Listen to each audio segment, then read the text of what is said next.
जय श्री राधे राधे।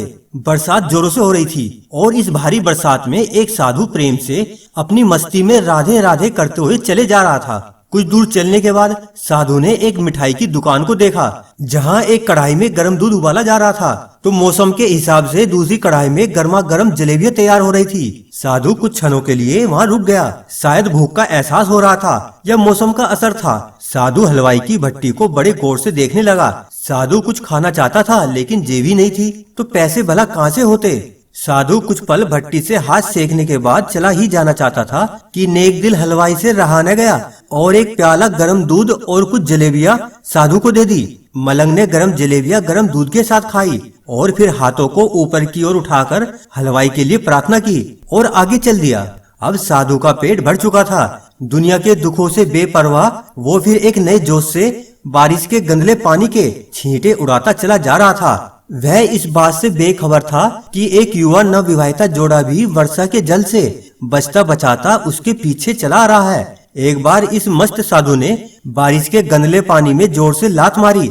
बारिश का पानी उड़ता हुआ सीधा पीछे आने वाली युवती के कपड़ों को भिगो गया और उस औरत के कीमती कपड़े कीचड़ से लथपथ हो गए। उसके युवा पति से यह बात बर्दाश्त नहीं हुई, इसलिए वह आस्तीन चढ़ाकर आगे बढ़ा और साधु के कपड़ों को पकड़कर खींचकर कहने लगा, अंधा है क्या? तुमको नजर नहीं आता? तेरी हरकत की वजह से मेरी पत्नी के कपड़े गीले हो गए हैं और कीचड़ से भर गए हैं। अब साधु हक्का बक्का सा खड़ा था, जबकि इस युवा को साधु का चुप रहना ना खुशगवार गुजर रहा था। महिला ने आगे बढ़कर युवा के हाथों से साधु को छुड़ाना भी चाहा, लेकिन युवा की आंखों से निकलती नफरत की चिंगारी देख वह पीछे खिसकने पर मजबूर हो गई।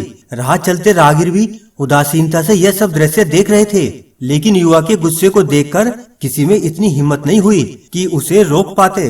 और आखिर जवानी के नशे में चूर इस युवक ने एक जोरदार थप्पड़ साधु के चेहरे पर जड़ दिया।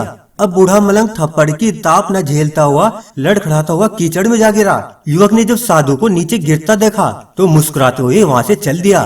बूढ़े साधु ने आकाश की ओर देखा और उसके होठों से निकला, वाह मेरे भगवान, कभी गरम दूध जलेबियां और कभी गरम थप्पड़, लेकिन जो तू चाहे मुझे भी वही पसंद है। यह कहता हुआ वह एक बार फिर अपने रास्ते पर चल दिया। दूसरी ओर वह युवा जोड़ा अपनी मस्ती को समर्पित अपनी मंजिल की ओर अग्रसर हो गया। थोड़ी ही दूर चलने के बाद वे एक मकान के सामने पहुंचकर रुक गए। वे अपने घर पहुंच गए थे।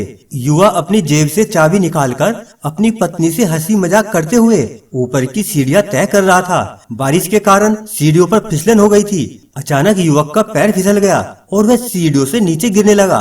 महिला शोर मचाकर लोगों का ध्यान अपने पति की ओर आकर्षित करने लगी, जिसकी वजह से उसके संबंधी और दूसरे लोग तुरंत सहायता के लिए युवक की ओर लपके और अस्पताल ले गए। लेकिन बहुत देर हो चुकी थी। युवक का सिर फट गया था और बहुत ज्यादा खून बह जाने की वजह से कुछ ही देर में युवक की मौत हो चुकी थी। कुछ लोगों ने दूर से आते साधु बाबा को देखा तो आपस में कानाफूसी होने लगी कि निश्चित रूप से इस साधु बाबा ने थप्पड़ खाकर युवक को श्राप दिया है, अन्यथा ऐसे नौजवान युवक का केवल सीढ़ियों से गिरकर मर जाना बड़े अचंभे की बात लगती है। कुछ मनचले युवक ने यह बात सुनकर साधु बाबा को घेर लिया। उनमें से एक युवक कहने लगा कि आप कैसे भगवान के भक्त हैं जो केवल एक थप्पड़ के कारण युवक को श्राप दे बैठे। भगवान के भक्त में रोष व गुस्सा हरगिज नहीं होता। आप तो जरा सी असुविधा पर भी धैर्य न कर सके। साधु बाबा कहने लगे, भगवान की कसम, मैंने इस युवा को श्राप नहीं दिया।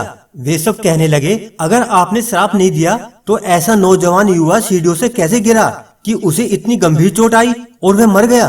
तब साधु बाबा ने उन लोगों से एक अनोखा सवाल किया कि आप में से कोई इस घटना का चश्मदीद गवाह मौजूद है? एक युवक ने आगे बढ़कर कहा, हाँ, मैं इस घटना का चश्मदीद गवाह हूँ। साधु ने अगला सवाल किया, मेरे कदमों से जो कीचड़ उछला था, क्या उसने युवा के कपड़ों को दागी किया था? युवा बोला, नहीं, लेकिन महिला के कपड़े तो जरूर खराब हुए थे।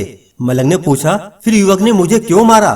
युवक कहने लगा, क्योंकि वह युवा इस महिला का प्रेमी था और यह बर्दाश्त नहीं कर सका कि कोई उसकी प्रेमिका के कपड़ों को गंदा करे, इसलिए उस युवक ने आपको मारा। युवक की बात सुनकर साधु बाबा ने एक जोरदार ठहाका बुलंद किया और यह कहता हुआ वहां से विदा हो गया, तो भगवान की कसम, मैंने श्राप कभी किसी को नहीं दिया, लेकिन कोई है जो मुझसे प्रेम रखता है। अगर उसका प्रेमी सहन नहीं कर सका तो मेरे प्रेमी को कैसे बर्दाश्त होगा कि कोई मुझे मारे। और मेरा प्रेमी तो इतना शक्तिशाली है कि दुनिया का बड़े से बड़ा राजा भी उसकी लाठी से डरता है।